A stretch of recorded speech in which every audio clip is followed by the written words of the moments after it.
What's going on, guys? This is Nathan Scrub Academy welcoming you to a brand new series here on the channel. Today we are bringing you a Swordsoul Tenyi deck. We're going to be doing some combos for you, and we're actually going to show you how to beat the deck, how to side for it, and when to actually activate those cards.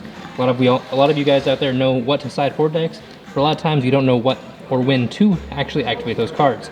Sometimes that involves shotgunning cards when you don't really know what's going on, and that may actually mess up your entire play because it doesn't stop them fully. So cards here today that we have that we're going to be using are as follows. We have a Nibiru, we have Effect Veiler, we've got Ash Blossom, Token Collector, Dimensional Barrier, and Impermanence.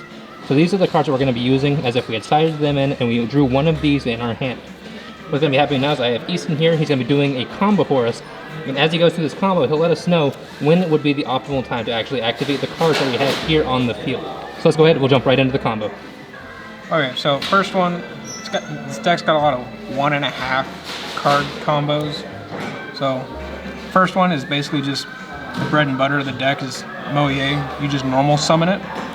And if they just have a worm or a Swordsoul card in the hand, they just have to reveal it to create a token, which would here just on any of the monsters they normal summon, you would want to hit it with either Veiler or Imperm, or specifically for this deck when they summon the token, just summon Token Collector, because that'll keep them from creating their tokens, okay, which is essential for creating their synchro monsters.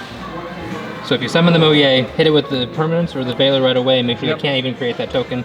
If you do have that Token Collector instead, you can let them create that token, and then just bring out the Token Collector. Alright, we got those ones done, so that's what we're going to be doing for those. Or if you just already know that this is the deck they're playing, if you were to just shotgun D-Barrier and just call Synchro, they're gonna probably just end their turn. So like here, so you just kept going with YuGiOh, you would reveal something, create a token, then you would Synchro 8 into your YuGiOh. Okay. If they're a smart player, they'll use YuGiOh to chain block for YuGiOh in case they have the Ash Blossom, so you'd go 1-2. This would let you draw a card, and then this lets you search a Swordsoul card. So if they do decide to Ash Blossom, they would Ash Blossom the YuGiOh. Mm-hmm. But so you can actually you can Ash Blossom the YuGiOh, or if they accidentally do it the chains the opposite way and do Chain Link 1 YuGiOh, Chain Link 2 this, then you can Ash Blossom it instead and hit it. You could. Okay. But if they get this far, just hitting this with Veiler or Imperm would be good. They'll get to draw the card, but they can't search what they want. Yeah, I would let them draw one random card and let them actually get what they want in their hand anyway. Yeah, but with the way this deck plays, there's so many different good things to search off of this that it could change depending on what they draw. Okay. So typically we'll just draw a card. Here I would 9 times out of 10 search the level 6. Because this, you just pitch a Swordsoul or a Worm, summon it, make a level 10. So that'd be either your Baron or your Cheng Ying, depends on the situation. Or maybe even just a Ruddy Rose if you're far enough into a game. But is there a way that this deck can stop the nib? How can we get around them? Get around the nib. That is actually a whole. Because if you're going to be negating monster effects, and I try and activate this nib and you negate it, I'm SOL. How can I activate nib and make sure that it goes off? Because I think we've got the rest of these done. You can shotgun the D-Barrier, you can activate the Impermanent Veiler. That's most of those. The big one that I want to see is how can we activate the nib to really around the nib, mess with you. You open any two of, just any two of, well, you can open this with any of these 3, or you need to have the Ashna with any of these 3. Okay. So you need to have at least one of these with one of the others. All right.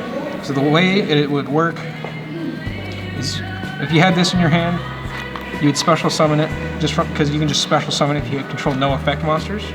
Then you would link it off into Monk of the Tenyi. And then... So that's 2. Yep, that's 2. But we'll just say you have the Bashuda in your hand already. So you special summon that. Okay. Then you activate your Ashna to summon another Tenyi from your deck. So you'll want to hit the level 1 at Hara. Okay. all this is basically just to bait the Nibiru for the most part, because then you just synchro these into Baxia, which is your number 5, which is, this will be their last chance to activate it. Well, they'll get like 2 more. So here you would then target the Monk with Baxia's effect and the Yadhara to basically swap them. So here's where you would have to activate the Nib. This right here is where you would have to activate it if you were going to activate it. Okay, and does that hurt the deck a lot, or can you still play around that? Yes and no. If you really get deep into the Swordsoul cards, because they're all once per turn, and then Nibiru, then that's basically going to be your turn. All right, so just know that once you get to this point, you have to nib, because if not, then you lose it. You have to nib at this point, otherwise nib for any light monsters you want to try and play, you're not going to get. Okay, and what happens next?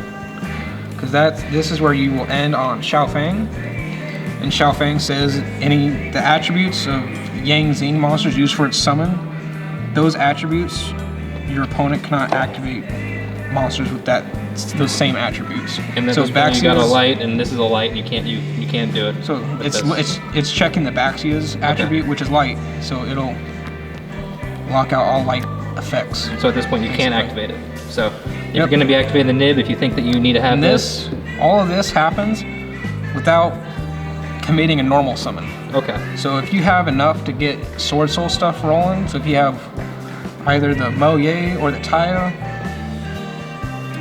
you have either of these plus some other worm in your hand or a Swordsoul card. This you can summon, go through about that whole thing, or you can normal summon Taya, which banishes from the graveyard to create a token, and then it's just another rabbit hole like the Moye. So what I'm seeing is if you activate the nib, you almost want to have one of these additionally in your hand. That way, if they have the Taya or the Moye, you can still play through that with one of these. Yep. All right, well now that you guys have seen, hopefully at least a little bit of the combo and what we can use in this, if you're playing against the Swordsoul Tenyi deck and you're siding any of these in, you'll know better yet how to try and stop this deck and not just shotgunning your cards. Yeah, those are just the key points really to hit the deck. But all right, well thank you so much, Ethan, for showing us this. I know that it was kind of controversial because you are playing this deck and you're showing us how to beat it, but hopefully it's a little bit more informative to the people who are watching this and they can see how to play and how to side against this deck. If you did enjoy this kind of video, make sure to let me down in the comment section. I would like to do lots more of these videos on how to beat and how to side cards against certain decks to help others out there who might not know what to side or when to activate cards when they're in the duel. So thank you guys so much for watching. If you did enjoy, make sure to hit that like button, hit that subscribe button, hit that notification bell on the way out the door, because all your support is greatly appreciated. But until next time, guys, thank you so much for watching. This is Nate from the Scrib Academy, signing up for now. Peace out.